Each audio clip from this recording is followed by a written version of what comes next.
Bonjour à tous, donc aujourd'hui on attaque le rhabillage du moteur. On va commencer par la partie avant. Donc j'ai remis la pompe à huile avec la petite clavette.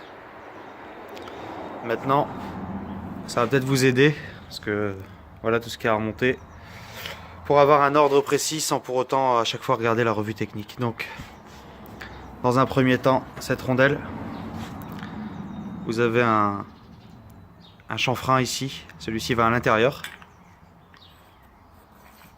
Voilà. Celle-ci.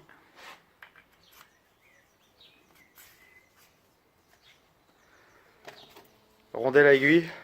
Très important de vérifier à chaque remontage qu'il n'y a pas une aiguille d'abîmée. Parce que là, ça ferait des dommages vraiment très graves à l'intérieur du moteur.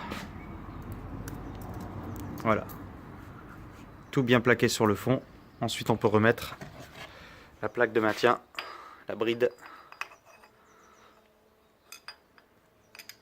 Voilà. Avec les 6 vis qui vont bien. Voilà pour les vis. Elles ont été serrées. On continue avec la rondelle à aiguille qui n'est pas abîmée. Voici le contrepoids. Bien vérifier que la rondelle derrière y est bien positionnée.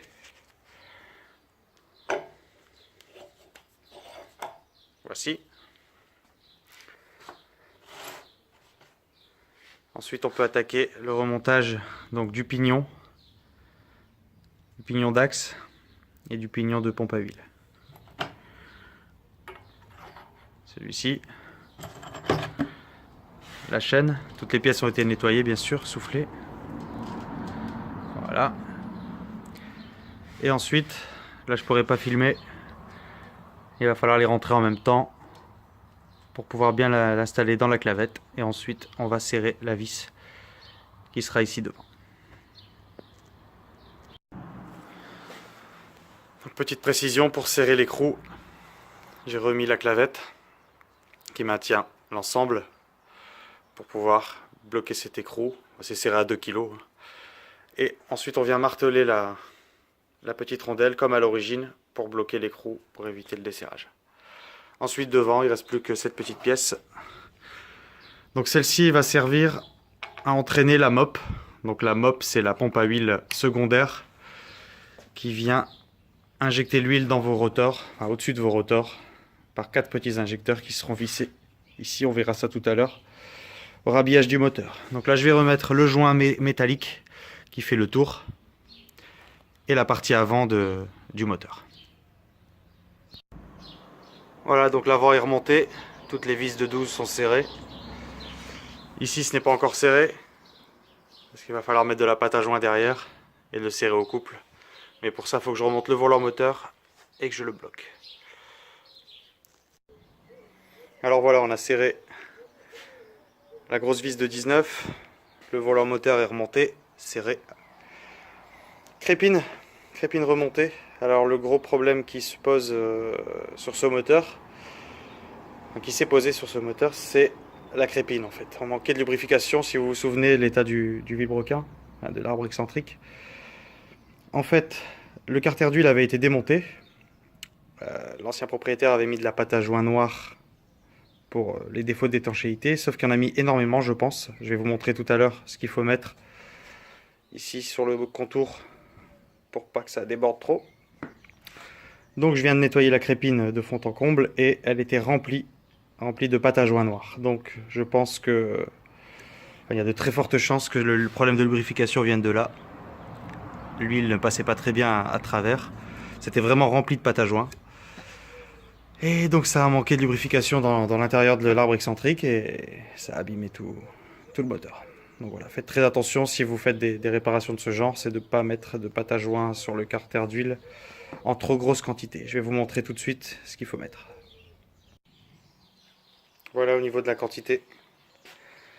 Un filet de pâte, j'en ai mis un petit peu plus à certains endroits où le carter était un tout petit peu déformé, mais c'est peut-être pas forcément nécessaire, mais voilà, juste ce qu'il faut, pas besoin de l'étaler, d'en remettre, de mettre une grosse couche, ça va déborder dans le carter.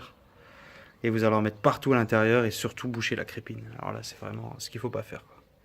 Là, c'est suffisant. On pose le carter avec 2 vis et on va mettre les 22 vis qu'il y a autour. Sans les serrer non plus très très fort parce que ça foire très facilement. Vous voyez, tout a été nettoyé. Ça a été démonté pour le nettoyage complet. Tout a été soufflé. Le carter ressort comme neuf. Il a également été repeint sur le dessous. Allez, je monte ça et on passe à la suite. Voilà pour la suite. Les 4 bougies ont été remontées. Le capteur cliquetis. Le capteur PCM. Maintenant, on va s'attaquer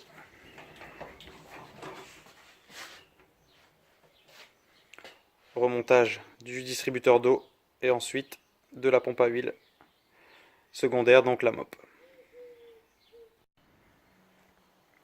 Alors pour la suite, le distributeur d'eau a été remonté, la mop nettoyée, remontée. Faire très attention aux tuyaux, c'est assez fragile. Donc quand on remet les injecteurs avec les 2 petits joints, on va tout doucement pour éviter de les casser. Et on ne serre pas trop fort non plus, c'est du 19, donc avec une grosse clé ça va vite de casser, donc on va doucement, on ne serre pas très fort. Voilà, je vais devoir arrêter pour aujourd'hui, j'ai une grosse semaine, donc là on va attaquer la suite mardi. Donc rhabillage moteur, totalité, plus repose dans le véhicule. Bon, ça je ferai pas de vidéo, j'en ferai plus en détail quand j'aurai plus de temps au niveau de la repose moteur. Mais on fera le premier démarrage ensemble et puis les dernières vérifications avant l'essai routier. Voilà, bonne journée à vous.